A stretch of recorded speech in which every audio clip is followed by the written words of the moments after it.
RJD को लगा 16वां साल तो एनडीए को लग गया कांटा। लालू को कसे गए फिक्रे तो आरजेडी ने किया पलटवार। गुरुवार को पटना में आरजेडी के 16वें स्थापना दिवस पर पार्टी सुप्रीमो लालू प्रसाद ने नीतीश सरकार को खूब ललकारा। पार्टी नेताओं ने जोशो खरोश के साथ कहा, सरकार को पटखनी देंगे क्योंकि अभी तो हम जवान हैं।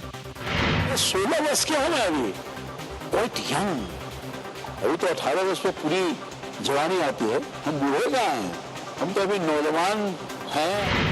लेकिन एनडीए ने तो इस 16वें साल को भी सियासत का मुद्दा बना लिया है। अब 16 की उम्र में आ गया, स्वीट 16। इस स्वीट 16 में कुछ अच्छे काम करिए, केवल जनता को बरगलाने का काम न करें।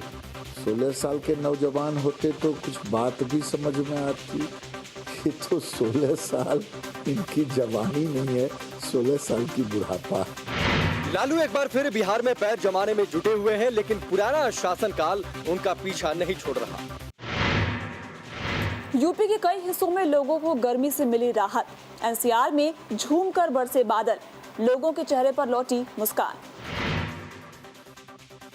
आखिरकार लोगों को तपती गर्मी से राहत मिल ही गई और झमाझम बारिश से यूपी के कई जिले तरबतर हो गए।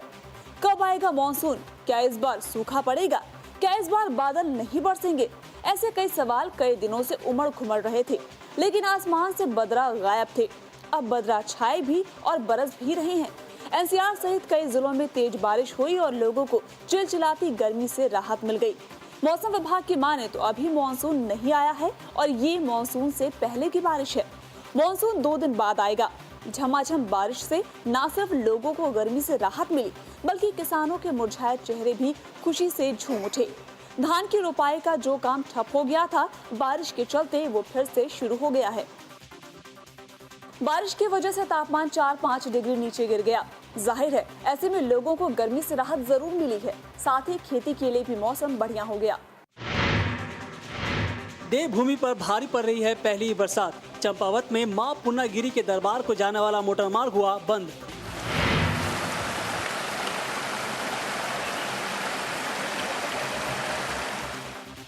टनकपुर से लगभग 8 किलोमीटर दूर बाटनागढ़ के पास के जिस रास्ते की तस्वीर आप देख रहे हैं, वो मां पूर्णागिरी के दरबार तक जाता है।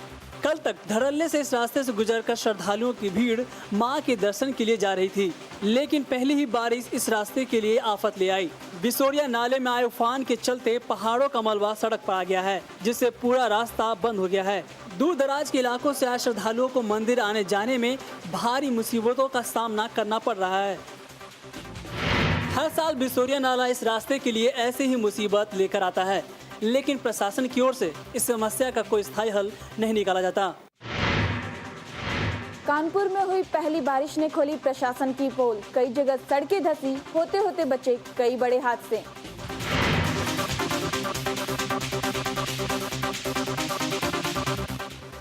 ये तस्वीरें देख आपकी सांसें जरूर अटक गई होंगी। सोचिए इन गाड़ियों में सवार लोगों पर क्या बीती होगी जब उनकी गाड़ी चलते चलते अचानक इस धंसी हुई सड़क में जा फंसी। ऐसा कोई एक जगह नहीं हुआ। पहली बारिश ने ही शहर के कई इलाकों में सड़कों की ऐसी ही हालत की। जब इस बाबत नगर निगम से सवाल किया गया तो उसने सारा ठिकरा जल निगम के सिर पर फोड़ दिया। उनका कहना है कि पाइपलाइन डालने के लिए जो खुदाई की गई थी, ये उसी का नतीजा है। गलती किसी की भी हो, भुगतना तो जनता को पड़ रहा है। वो ये सोच सोच कर हलकान हुई जा रही है कि कब कौन सी सड़क उसे पाताल में पहुंचा दे। गाजीपुर में मानसून की पहली बारिश ने राहत के साथ साथ बढ़ाई लोगों की परेशानी। शहर की सड़कें तालाब में हुई तब्दील। मानसून की दस्तक से भले ही गाजीपुर के लोगों को गर्मी से थोड़ी राहत मिली हो, लेकिन सड़कों पर जमे पानी ने उनकी परेशानी भी बढ़ा दी है। शहर की सड़कें तालाब में तब्दील हो गई हैं। बौद्ध परिपथ के नाम से प्रसिद्ध इस हाईवे की तस्वीर आप देख ही रहे हैं, किस तरह से सड़कों पर गाड़ियां हिचकोले खाकर चल रही हैं। ऐसे में कभी भी कोई हादसा हो सकता है। नेशनल हाईवे 29 की ऐसी हालत कई सालों से है। सड़क पर गड्ढे हैं या गड्ढों में सड़क है, पता ही नहीं चलता। सूखे का दिन होता है तो लोग देखकर चलते हैं, लेकिन पानी भर जाने से गड्ढों का अंदाजा लगाना मुश्किल हो जाता है। नेशनल हाईवे 29 पर हजारों गाड़ियां रोजाना गुजरती हैं। ऐसे में बारिश के मौसम में यहाँ कब कोई बड़ा हादसा हो जाए, अंदाजा लगाना मुश्किल नहीं। हल्द्वानी के बेल बाबा मंदिर के पास एक रोडवेज और टूरिस्ट बस में आमने सामने की टक्कर, एक की मौत 19 घायल। टूरिस्ट बस की हालत देखकर अंदाजा लगा सकते हैं कि उसकी रोडवेज बस से कितनी जोरदार टक्कर हुई होगी। ड्राइवर की सीट के पास का हिस्सा बुरी तरह से चकनाचूर हो गया है, जिसकी वजह से ड्राइवर की मौके पर ही मौत हो गई। बस में सवार लोगों में से 19 लोगों को अस्पताल में भर्ती करा दिया गया है, जिसमें कई की हालत गंभीर है।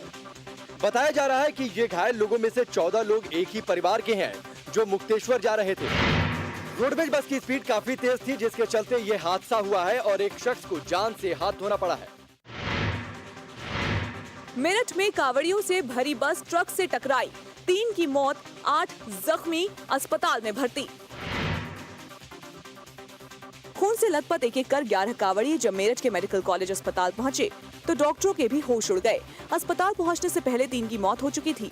जो 8 लोग जिंदा थे उसमें कई की हालत गंभीर थी।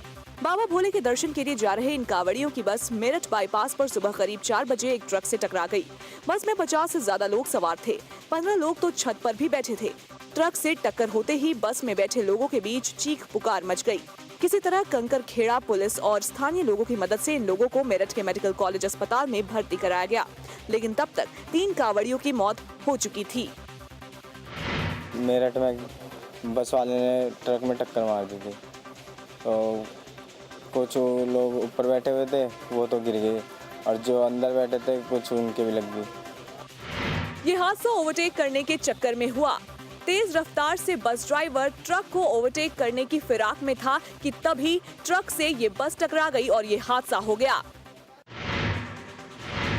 कांशीराम नगर में टूटा रफ्तार का कहर, ट्रक और कार की आमने सामने की टक्कर में 2 लोगों की मौत, 5 गंभीर रूप से घायल।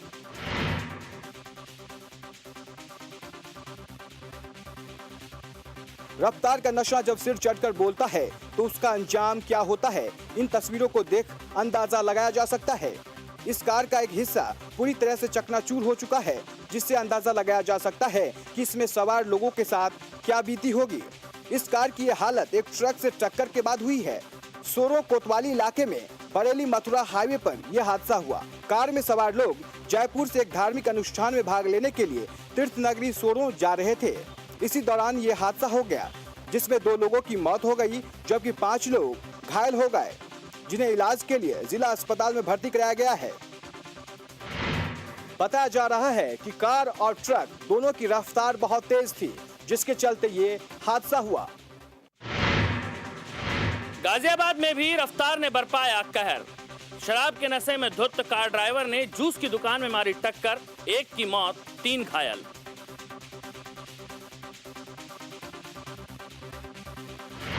इस कार के परखच्चे उड़ चुके हैं।